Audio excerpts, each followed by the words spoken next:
Bwana Heavyweight, mnyama Simba ndani ya kugombania vilabu bora barani Afrika. Hili kwanza umelipokeaje na linatoa taswira gani kwa upande wekundu wa Msimbazi, Simba wenyewe?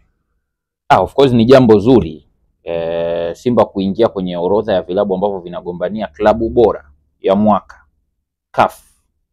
Haijalishi ishinde au isishinde. Of course lazima watu wataanza kusema mmeingia tu haitoshinda na nini, lakini wanabidi waelewe, yani kitendo tu cha klabu kuwa nominated, kuwa recognized, kujulikana kwamba hii ni miongoni mwa klabu ambayo ina haki ya kuwekwa kwenye kinyang'anyiro cha kuwania klabu bora ya mwaka, ina faida. Umeelewa? Ina faida kubwa sana kwa sababu inaongeza attention pamoja na media visibility, itazungumziwa sana, vyombo vya habari vitazungumzia. Kama wewe hivi leo unanifuata unanihoji, hiyo tayari kwa brandi, kwa value ya Simba ni faida. Umeelewa? Haijalishi imeshinda au haijashinda. Umeelewa? Lakini hiyo ina expand zaidi globally au internationally kwa sababu imechanganyika na vilabu vingine pale. Umeelewa? Kutoka Morocco, kutoka Misri, kutoka South Africa na vilabu vingine ambavyo vipo pale. Sawa? Pamoja na Algeria. Manake wote ambao watakuwepo katika ile orodha, nchi ambazo vilabu vyao vipo kwenye ile orodha, vinakuwa vinajadili klabu zao, huku zinaangalia pia na wapinzani wao. Kwa hiyo globally Simba inakuwa inazungumzika, au continentally, manake kwa bara la Afrika hakuna asiyefuatilia kile ambacho kinaendelea. Nakumbuka before klabu bora ya mwaka kutangazwa, lazima kutakuwa kuna zile klabu ambazo zimekuwa nominated, lazima za zenyewe zitatajwa. Kwa hiyo Simba itapata ile media visibility ambayo kibiashara hiyo ni kitu kikubwa na ni faida kubwa. Umeelewa? Lakini kupitia hii ina boost ile mipango ya baadaye. Sababu ukishakuwa recognized tu na kuona kwamba umeingia kwenye kinyang'anyiro cha kuwania klabu bora ya mwaka, inatengeneza ile tuseme morali kwa viongozi labda na wachezaji sasa ya kufanya hilo jambo liweze kutokea kweli. Kwa bwana, kama tumekuwa nominated, kwa nini tusifanye mikakati ya kuweza kuifanya Simba sasa labda ichukue ubingwa wa Afrika ili iweze kwa sababu mimi ninachojua priority kubwa sana ya kuwin ile tuzo ya klabu bora mwaka ni pamoja na kuchukua ubingwa wa michuano ya Afrika. Maendeleo CAF Champions League zaidi. Unajua federation, CAF Confederation sio nini sana. Yaani sio prestigious kama ilivyo Champions League. Kwa hiyo kitendo tu cha kuwepo kinatengeneza ile morali ya kuzidi sasa kutaka au ile shauku ya kutaka kushinda hiyo tuzo katika miaka ya baadaye au siku zijazo. Umeelewa? Kwa hiyo kitendo cha yeye kuwepo pale manake kina boost ile future plans za klabu. Umeelewa? Lakini ina attract talents. Unajua wachezaji wanavyoona timu inakuwa nominated kwenye ngazi kama hizo, wachezaji wanavutiwa. Wachezaji wa kigeni wanaona yes, klabu hii kama inakuwa recognized kwenye bara la Afrika kwa ubora wake na inawekwa kwenye kinyang'anyiro cha kuwania tuzo ya klabu bora, kwa nini tusijiunge nayo? Kupitia mimi na wachezaji ambao nitakutana nao tunaweza tukafanya kilicho bora zaidi na klabu inaweza ikashinda tuzo ya klabu bora ya mwaka. Ndio tunarudi kwenye pointi ya nyuma, lakini at the same time hii inaongezeka kwamba inawavutia wachezaji wakubwa na wenye vipaji kuweza kujiunga na klabu. Ukijumlisha na swala la rank na vitu kama hivyo na nini, manake Simba inakuwa inapata advantage ya kuwa klabu ambayo inavutia watu wengi. Sasa watu ambao wanasema tu kwamba klabu imeingia kwenye kinyang'anyiro haitoshinda na nini, acha waseme, lakini kwa upande wa klabu ni faida. Unaelewa? Kitendo cha kuwa nominated tu hiyo tayari ni faida kubwa sana. Umeona lakini vile vile kwa upande wa wawekezaji ina boost tuseme ile morali ya wawekezaji pia. Kwa sababu wawekezaji wanapenda ile kupata visibility kubwa. Kwa mfano ukishakuwa tayari una media visibility, una attract talents na plani za klabu zinakuwa kubwa na nini, ndio vitu ambavyo wadhamini wanavipenda. Kwa hiyo kila kimoja kina attract mwingine, kwa hiyo kinatengeneza ile tuseme nafasi ya Simba kuweza kukua kibrand. Chapa yake inaongezeka thamani na inavutia, na chapa inavyoongezeka thamani inavutia wawekezaji kuja kuweka fungu pale ili wanufaike na ile ukubwa wa kuongezeka kwa thamani ya klabu ya Simba. Kwa sasa nafikiri wale ambao watakuwa wanachukulia kikawaida klabu kuwa nominated na vilabu vingine bora unaelewa barani Afrika, kama Pyramids miongoni mwa timu ambao kwa sasa hivi inafanya vizuri sana, unaelewa. Kuna RS Berkane, kuna CS Constantine nimeiona, kuna Stellenbosch ambayo imepigwa na Simba basi na kupata hata goli moja kwenye mechi zote mbili, unaelewa. Watu wasione kama ni jambo dogo kwa Simba, unaelewa. Global reach yake inazidi kuongezeka, sababu unajua CAF sio tu kwamba inawafuatiliwa na watu wa Afrika peke yake, hata watu wa nje, mascout wanaotoka huko kuja kutusaka vipaji na vitu kama hivyo, wanazi spotlight zile club, wanazi highlight zile club pale kama sehemu sahihi au ya kuweza kuona vipaji. Kwamba ukishakuwa nominated maana yake utaenda mbali na vitu vingi vinaweza vikaokaa, ikiwemo hata thamani ya wachezaji wako pia inaongezeka, kwa sababu kama klabu inakuwa nominated kuwania tuzo ya klabu bora, maana yake mpaka imefika hatua hiyo, maana yake ni klabu bora.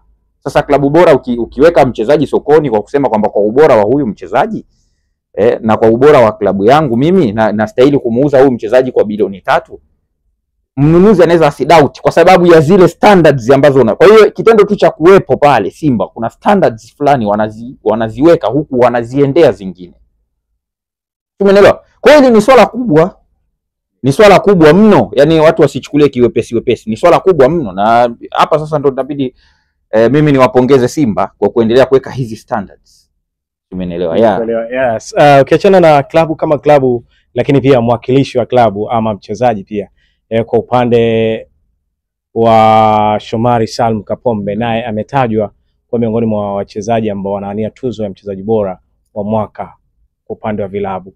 Hii kwake imekaaje? Kwani msimu uliopita, kabla ya kuanza kwa msimu, maneno yalikuwa mengi sana kwake, lakini tumeona kile ambacho amekifanya msimu uliopita na matunda tunayaona leo.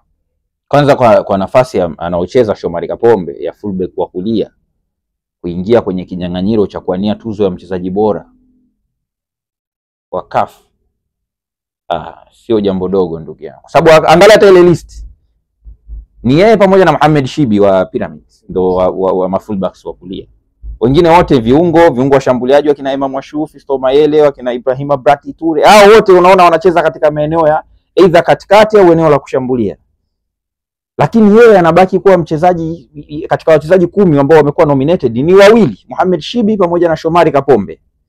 Kwa hiyo jinsi gani ambavyo wamekuwa vital kwenye kucontribute kilicho bora katika kuisaidia Simba kuweza kufika finali ya kombe la shirikisho msimu uliopita.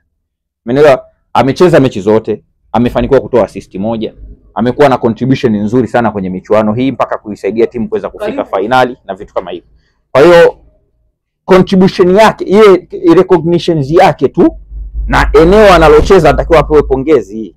Sio, umeelewa? Ni mchezaji ambaye kwa mfano hata kwenye swala la kucreate nafasi msimu uliopita kwenye kombe la shirikisho anakuwa ranked second kwenye kutengeneza nafasi nyingi. Kwa upande wa fullbacks ametengeneza nafasi 3 za kufunga, zile big chances creations ametengeneza nafasi 3. Kwa hiyo kitendo tu cha kuwa mchezaji ambaye ana ufanisi mzuri kwenye kazi yake, kwenye majukumu yake uwanjani, yamempa nafasi kubwa kuwa recognized kwenye kinyang'anyiro cha kuwania tuzo ya mchezaji bora. Kwa hiyo watu wasichukulie poa, si unanielewa? Watu wasichukulie poa kabisa. Yaani ni swala ambalo mtu anaweza akachukulia poa kwa sababu labda ni Kapombe na nini na vitu kama hivyo. Kwa hiyo kwa upande wangu mimi naweza kusema nampongeza kwa sababu ukiachana na kwamba ni mkongwe, umeelewa, na amekuwa na muendelezo wa performance kwa muda mrefu na vitu kama hivyo, lakini still bado anaendelea kuonyesha utofauti wake yeye na wachezaji wengine wa nafasi yake, especially kwa nafasi yake. Unajua yeye ni mzawa Kwa hiyo ni kama anatoa salamu kwa wazawa kwamba inawezekana hata mchezaji kutoka Tanzania kuingia kwenye kinyang'anyiro cha kuwania tuzo ya mchezaji bora wa mwaka, inawezekana. Kwa wachezaji wengine wajitume tu na kila kitu kinaweza kikafanyika. Kwa hiyo kitendo cha kuwa recognized tu hiyo inampa picha, inatoa picha kwamba ni mchezaji mkubwa kiasi gani, na ndo hapa ambapo Simba inajiseparate na timu zingine. Maana kwenye mambo kama haya ndo Simba inavyojiseparate na timu zingine. Kuna standard fulani Simba huwa wanaiweka kwenye michuano ya kimataifa. Kwa hiyo mimi kwa upande wangu nampongeza sana Shomari Kapombe. Yes, ndio. Yeah. Kuteuliwa kwake huku na yeye akiwa kama nahodha, labda kunaweza kukawa kama motisha fulani hivi kuona kwamba yes, klabu imeteuliwa kwa nia miongoni mwa vilabu bora, nimeteuliwa mimi, akawa kama na deni fulani hivi kupata hamasa kwamba kwa naweza kuiongoza klabu pia kufikia mafanikio zaidi ambayo tumeyapata msimu uliopita. Na nishakisema hicho katika wakati nazungumzia kitendo cha Simba kuwania klabu bora ya mwaka. Nimezungumza nikasema itaboost morale na wachezaji wataona sasa kumbe kuna uwezekano wa sisi kuweza kutia nguvu na tukafanikiwa. Simenelewa, tukaifanya Simba kuwa timu bora, lakini automatically timu inavyoshinda tuzo ya klabu bora ya mwaka kuna possibility ya 90% ya kutoa mchezaji bora wa mwaka. 90%. Mchezaji bora anaweza katoka sawa kwenye timu zingine, lakini unapochukua ubingwa wa Champions League, unapokuwa na performance nzuri kitimu na timu ikashinda tuzo ya timu bora ya mwaka ya CAF, possibility ya kutoa mchezaji bora wa mwaka CAF ni kubwa. Kwa hiyo hivi vitu vinaendana, vinaendana, yani ni vitu ambavyo vinaendana, vinapandiana. Na kwa sababu Simba wapo katika michuano ya kimataifa ya Champions League na tayari wapo tuseme 99.999 wako group stage, kwa sababu tayari wameshashinda 3 away. Kuna opportunity gani ya Nsingizini Hotspurs kushinda mabao 4? Kuna uwezekano gani wa Nsingizini Hotspurs kushinda mabao 4-0 Benjamin Mkapa, au washinde mabao tofauti ya mabao 4? Labda 4-1 pia. Tofauti ya mabao 4. 4-1 maana yake 5-1. 4-1 anaweza kupita kwa sasa anakuwa amefunga goli. Okay, 4-1 tuseme, of course 4-1 tofauti ya mabao 3. Sawa, hapa katika dimba la Benjamin Mkapa. Sasa hiyo ni kitu ambacho unahisi ni rahisi? Hiyo ni tofauti. Hicho katika maajabu kitu kitakuwa kigumu sana. Kwa hiyo imeingia ina asilimia 99.9 kuingia makundi, si ndio? Sasa ikiingia makundi ina nafasi nzuri ya kujiwekea nafasi ya kuweza kuwin kombe la klabu bingwa barani Afrika. Possibility ipo ukiangalia ubora wa mwalimu. Yes.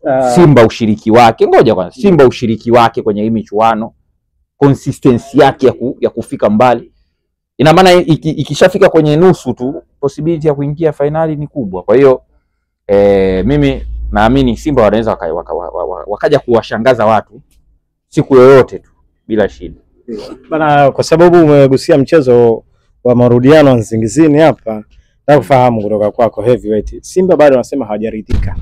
Ushindi wa goli 3 si kitu, wamewataka mashabiki wao waende kwa wingi sana katika dimba la Benjamin Mkapa kuanikiza ile sherehe ya kwenda hatua ya makundi. Hili limekaaje? Of course kwa kawaida mtu anaweza akahisi kwamba kwa sababu Simba walishinda mabao 3-0 basi mechi ilikuwa nyepesi au Nsingizini ni mpinzani dhaifu. Hiyo ni knowledge ya mtu ambaye hajui mpira. Simba anatakiwa apewe pongezi kwa kushinda mabao 3-0 dhidi ya timu ngumu kama Nsingizini Hotspurs. Sio eti kwa sababu wameshinda 3 basi ndo eti Nsingizini ni kibonde. Umeelewa? Yaani kuna watu wana uelewa wao kwenye soka ni mdogo. Simba kwa sababu wanaona eti, kwa sababu hata mimi nimesikiliza interview ya Dimitar Pantev alisema kwamba ushindi ni mzuri, mabao 3-0 ni ushindi mzuri, unavutia. Lakini bado kiwango, kama tunahitaji kufika mbali, kiwango kinabidi kiboresheke zaidi na zaidi. Umeelewa? Akiamini kwamba ushindani aliyokutana nao ni mkubwa licha ya kushinda mabao. Unajua watu wakishaona tu mabao, yani unajua kuna baadhi ya mashabiki bwana, yani wanafurahisha sana. Akiona tu timu imefungwa mabao 3 basi anahisi kwamba hiyo timu ilikuwa dhaifu, mbovu, nini. Sasa hiyo kitu ni cha ajabu. Haiwezekani. Umeelewa? Muda mwingine tu unaotewa, unapigwa 3. Umeelewa? Nsingizini ni timu nzuri. Simba ipewe heshima kushinda mabao 3-0 dhidi ya Nsingizini Hotspurs.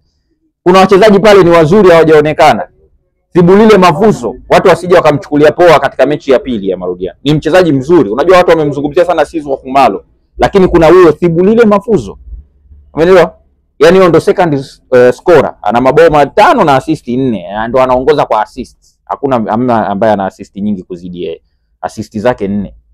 Sawa, amefungana na Khumalo lakini yeye ana mabao 5. Sasa huyu ni mchezaji ambaye bado nampa nafasi ya kusumbua katika mechi inayofuatia. Lakini na wachezaji wengine wazuri pale. Umeelewa? Kwa hiyo mimi kwa upande wangu nataka tu niwafundishe watu kwamba wasipende kuona mpira kwa matokeo. kwa sababu Simba imeshinda 3 basi Nsingizini mbovu. Mpira haupo hivyo. Mpira haupo hivyo. Elewa. Ingekuwa hivyo basi timu zote duniani zingekuwa mbovu. Madrid yashai kupigwa 5. Barcelona yashai kupigwa 8. Arsenal yashai kupigwa 8. Man City yashai kupigwa 6. Sasa hizo zote zingekuwa mbovu. Umeelewa? Kwa hiyo watu muda mwingine wajifunze mpira. Wajifunze mpira. Mimi napenda kuwafundisha mpira. Sio ndugu yangu, mimi napenda kuwafundisha mpira. Sababu hawaelewi. Mtu anakuja kuna mtu kanichekesha anakuja kuchukua clip yangu wakati nasema Nsingizini ni wapinzani wazuri. Yaani yeye alitaka eti niseme Nsingizini ni wapinzani wabovu. Sasa huyo eti ndo anaamini kwamba ndo ningekuwa niko correct. Kwamba ningesema Nsingizini wabovu, Simba wanaenda kujipigia ndo anaona ndo ningekuwa correct. Sasa huyo mtu unamsikitikia, unafunika jalada lako na litupa kwenye dustbin huko. Utabishana mtu kama huyo. Mimi nakuwa appreciated na watu wakubwa. Sasa yeye mtu ana account chake sio na utashindana naye mtu kama huyo. Kwa hiyo mimi mechi ya pili nakwambia Makame, tunapaswa kuiweka kwamba Simba of course ana nafasi ya kufuzu, lakini sio kwamba eti amekutana na mpinzani dhaifu, na ndio maana hata wao wanachukua precautions zote.